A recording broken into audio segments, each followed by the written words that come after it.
Assalamualaikum warahmatullahi wabarakatuh. Baik, alhamdulillah para calon jemaah umroh dimanapun Bapak Ibu berada, semoga kita semua sampai kepada titik persiapan untuk menuju ke tanah suci. Jadi setelah beberapa tahun mengalami pandemi, alhamdulillah sudah mulai normal kembali untuk pelaksanaan ibadah umroh. Baik, bagi para calon jemaah umroh, mungkin lebih tepatnya untuk para calon jemaah umroh yang baru pertama kali ke tanah suci, jadi belum bisa membayangkan situasi sesungguhnya di sana gitu, dan apa saja yang benar-benar dibutuhkan. Jadi karena keterbatasan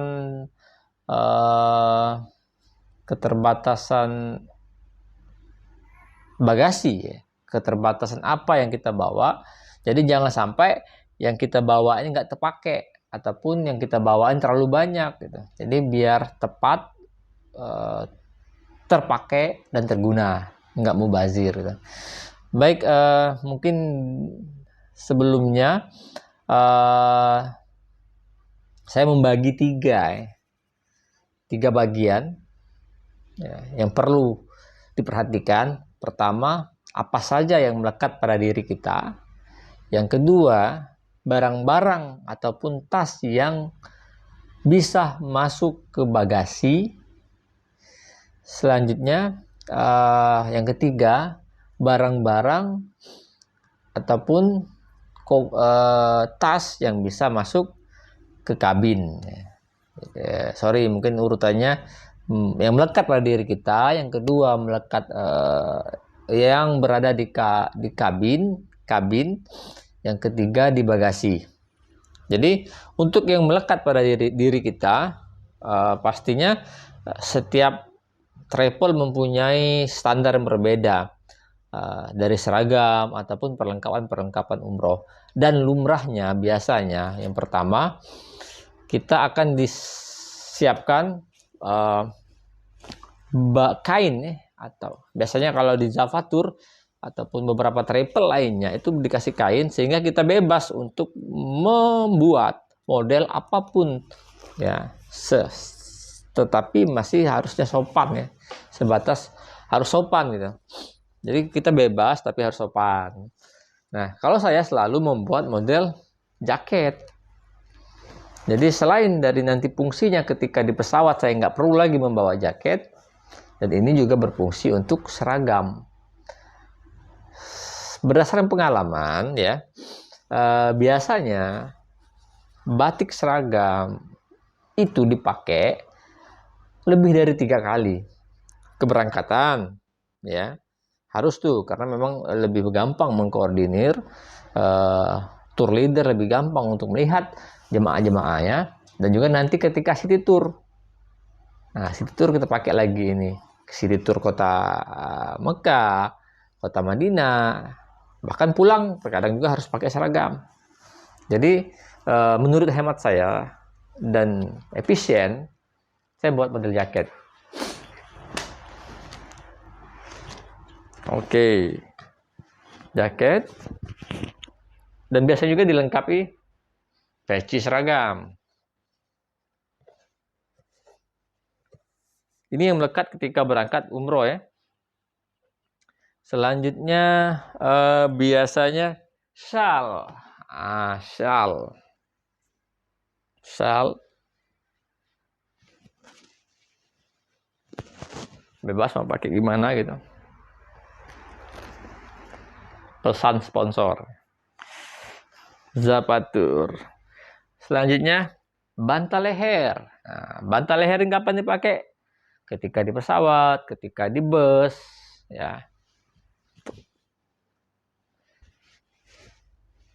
Jadi di pesawat itu sekitar 8 sampai 10 jam. Jadi benar-benar harus bagi yang nyaman menggunakan ini dibawa. Tapi catatan penting, terkadang bantal ini sudah hilang ketika di bandara, ya.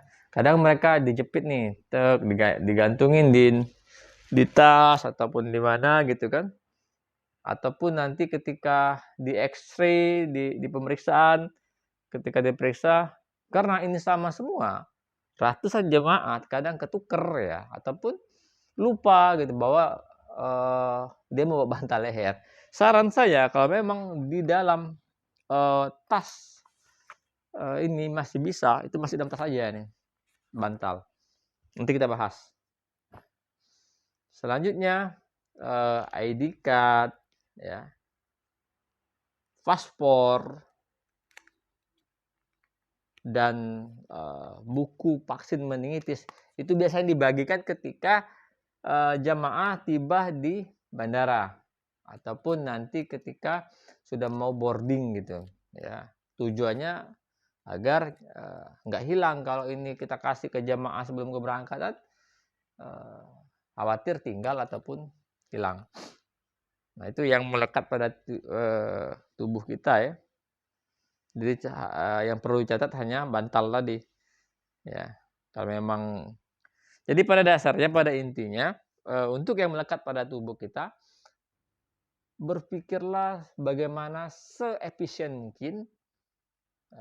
Pertama, itu perjalanan 8 sampai 10 jam di pesawat. Jadi gunakanlah pakaiannya senyaman mungkin. Karena selain ibadah, zikir di pesawat, tilawah Quran, pasti tidur. Nah, jadi carilah pakaian yang nyaman. Saya kurang menyarankan kalau ketika pakai jeans ya, karena lumayan kalau duduk terlalu lama kurang nyaman. Dan juga selain itu, mengapa cari yang nyaman? Jadi nanti ketika proses-proses pemeriksaan, proses imigrasi, jangan terlalu banyak barang-barang yang tidak berguna gitu. Oke, itu yang melekat pada tubuh kita. Selanjutnya untuk tas ya, biasanya travel itu memberi 3 tas. Nah, ini tas selempang ya, tas ransel, tas dukung, sama koper. Saya membaginya tadi menjadi 2 bagian. Tas khusus untuk yang boleh masuk ke kabin, artinya masuk ke dalam pesawat. Ini 2 tas ini ya. Dan 1 koper ini tidak boleh ke kabin, tapi dia ke bagasi. Tas ini ke bagasi. Jadi selama perjalanan kita nggak akan ketemu lagi dengan koper ini. Posisinya jauh dari tubuh. Nah, hanya 2 ini yang melekat di tubuh. Oke, apa saja yang boleh dibawa dan apa saja yang tidak boleh dibawa. Yang terpenting untuk di dalam bagasi, di dalam pesawat, di dalam 2 tas ini, yang pertama, ketika penerbangan itu masih menggunakan ataupun transit ya, penerbangan domestik, kita masih membutuhkan KTP, kartu tanda pengenal ya. Ketika masih menggunakan penerbangan, seadanya nanti penerbangan ke Madinahnya menggunakan transit ke Jakarta, artinya masih menggunakan pesawat domestik, itu perlu KTP. Selanjutnya paspor ya. Paspor nanti dibagikan ketika di bandara ya. Dan juga ketika nanti sampai ke kota Madinah, dikumpul lagi paspor ya. Biar nggak dipegang setiap jemaah, ntar hilang, nggak bisa pulang ya. Jadi KTP, paspor, dan buku kuning vaksin meningitis masuk ke dalam tas. Sebutlah ini tas paspor lah. Duit masuk sini. handphone masuk,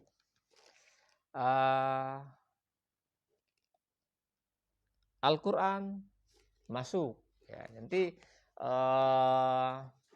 Bismillah ya, kalau bisa khatam sekali. Teman-teman, bapak-bapak, ibu-ibu menyelesaikan 30 juz di kota Mekah. Insya Allah bisa. Masuk. Kan 10 jam di pesawat. Itu sudah berapa juz dapatnya. Buku panduan. Nanti belajar sambil ya. Kalau yang lupa-lupa ataupun doa. Ketika naik pesawat, ketika di perjalanan ada doanya. Dibaca-baca lagi. Tanda pengenal dipakai.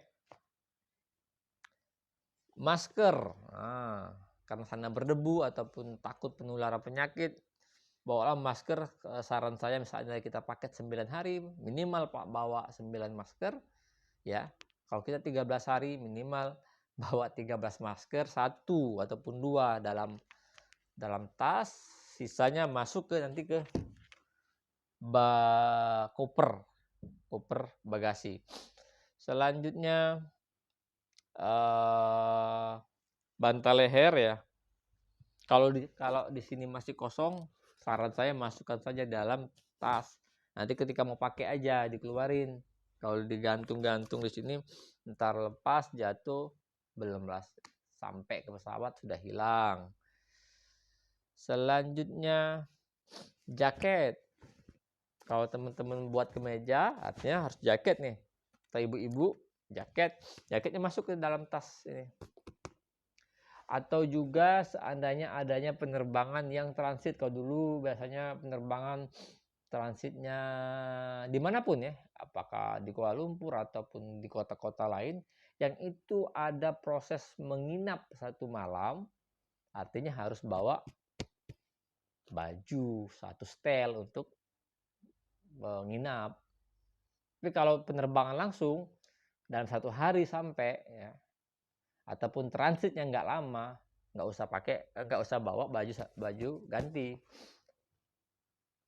Selanjutnya obat-obatan pribadi masuk, kaos kaki tebal nanti ketika di pesawat biar nyaman. Dan juga kita boleh saranin perlu dicatat bahwa di dalam kabin itu tidak boleh adanya cairan ya, apalagi cairan yang lebih dari 100 ml. Ini contoh nih, ini 100 ml, nggak boleh lebih dari sini, nggak boleh lebih dari 100 ml ya. Ketika lebih sudah selesai, nggak bisa dibawa ya. Nah, untuk botol minum ya, pengalaman kalau kita membawa air mineral itu biasanya itu nggak bisa masuk, dibuang.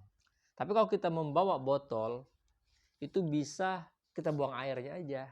Nanti ketika di dalam tempat ngantri, tempat menunggu ada air, ya isi ulang, ya kan?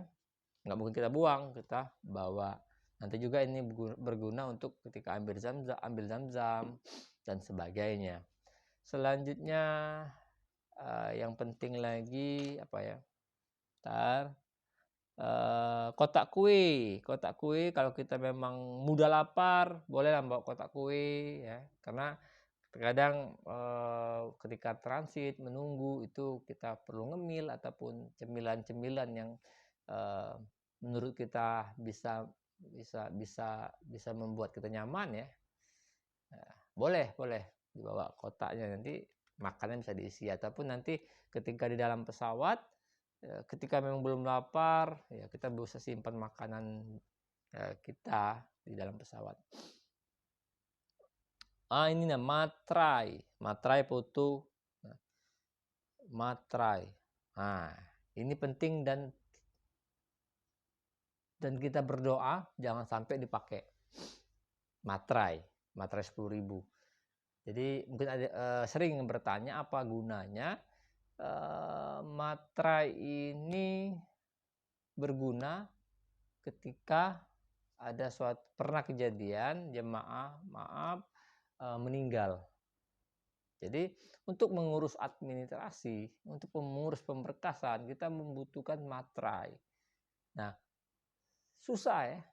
Jadi waktu itu habis ya, mutawib, tour leader sibuk mencari materai. Nah, dan kita berharap jangan sampai materai ini kita gunakan. Jadi kita berharap materai itu kembali ke tanah air.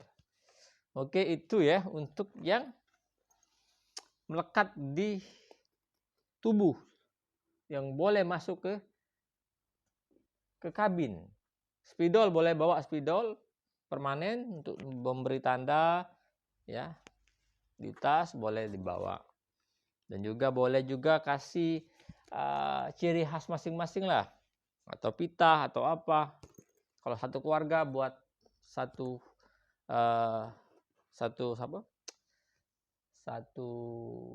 warna atau 2 warna yang memberi khas ya. Apalagi seandainya nanti ketika itu satu triple itu berangkatnya lebih dari satu grup ataupun bahkan satu pesawat itu satu triple.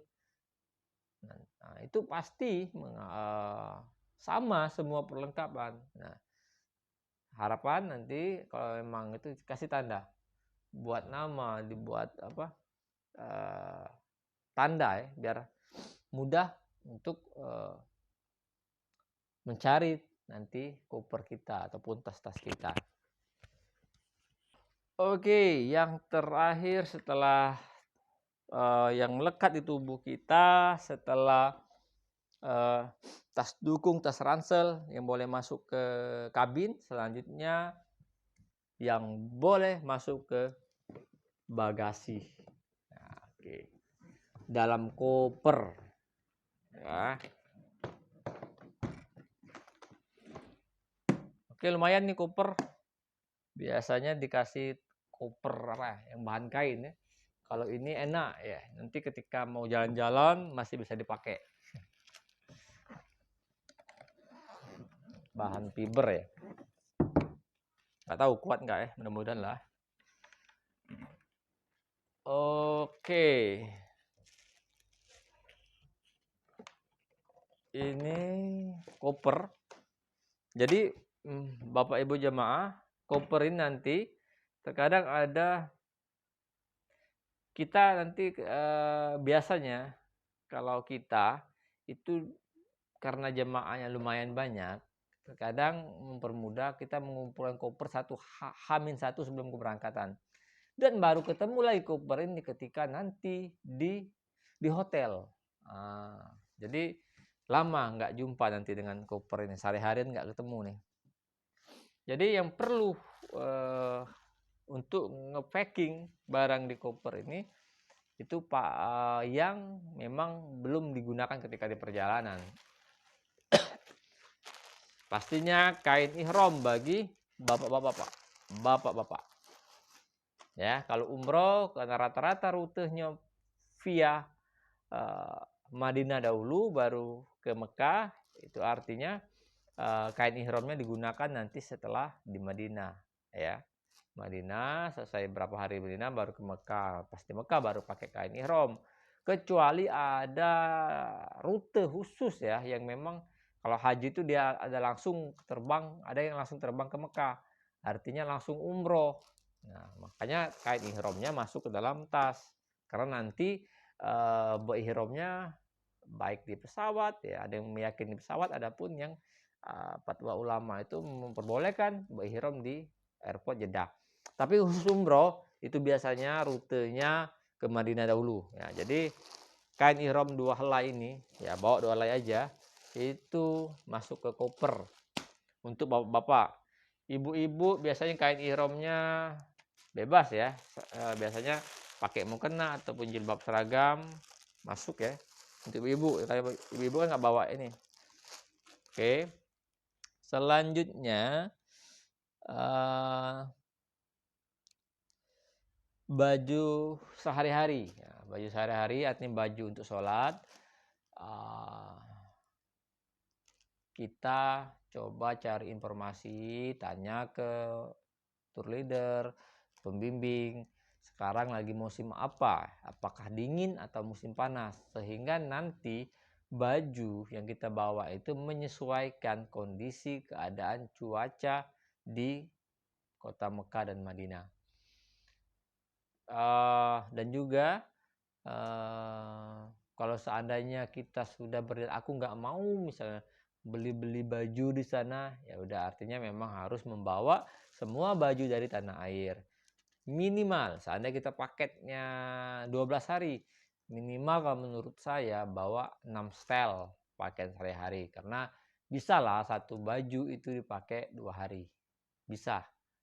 Mudah-mudahan di sana nggak banyak keringat ya. Pengalaman saya pribadi bisa dipakai 2 hari. Misalnya hari pertama, kedua itu berlainan sampai hari kelima, keenamnya baru muter lagi baju hari pertama, sehingga nggak nampak nggak kayak nampak seperti berganti terus ya. Tapi mudah-mudahan lah kalau 2 hari, karena kita aktivitasnya ibadah ya. Jadi nggak ada hal-hal yang mengeluarkan keringat. Itu jadi minimal 6 setel lah kalau untuk yang pakai 13 hari. Selanjutnya sandal jepit ya. Oke, ini kita packing dulu. Wah. Oh ya, kaos, baju kaos ya. Jadi untuk tidur enak. Sarung bagi yang suka bersarung. Selanjutnya sandal jepit ya. Jadi carilah sandal-sandal yang gampang, kecil ya, jangan terlalu besar sandalnya, karena nanti ketika masuk masjid dalam plastik itu mudah kita membawanya. Ya, jangan sampai terlalu besar sandalnya, dan juga cara sandal yang cepat kering ya. Jadi aktivitas kita wudhu itu nggak keganggu ya. Jadi carilah sandal yang menurut saya simple saja gitu. Sebenarnya nggak ada khusus lah sandal khusus umroh, nggak juga sih. Mana yang nyaman dan juga mudah dibawa ketika masuk masjid dalam plastik dan juga cepat kering. Selanjutnya sabuk ihram, boleh bawa sabuk bagi bapak ya, ikat pinggang yang khusus untuk ihram. Itu banyak jualannya. Kalau emang yakin dengan cara pemasangannya nggak perlu bawa juga. Tapi sebaiknya biar aman bawa. Oke, pakaian tidur itu penting juga. Pakaian tidur ya yang nyantai aja, yang tipis-tipis, yang nyaman lah. Jadi tadi untuk ibadah beda, untuk tidur beda ya. Selanjutnya kacamata hitam, boleh nanti ketika memang city tour, cahaya panas itu boleh pakai kacamata, ataupun memang untuk selfie foto-foto di ketika city tour boleh. Selanjutnya pakaian dalam secukupnya ya. Pelembab kulit. Nah, pelembab kulit, pelembab kaki itu sering sekali jemaah kita, saya pribadi juga sering terkadang walaupun sudah banyak minum zam-zam masih juga pecah-pecah. Apakah memang karena faktor AC panas, bergantinya cuaca dengan cepatnya ya, perubahan cuaca sehingga mempengaruhi kulit ya. Jadi yang sering itu telapak kaki pecah-pecahnya ketika sa'i itu, kaki ini sudah mulai pecah, perih ya, kena air perih. Nah, itu ada pelembabnya, lotionnya. Ya, saya nggak boleh sebut merek lah. Tanya aja itu. Selanjutnya sajadah yang tipis boleh bawa, boleh tidak. Perlengkapan mandi. Ya, handuk nggak usah bawa karena di hotel sudah siap handuk. Misalnya sikat gigi boleh dibawa.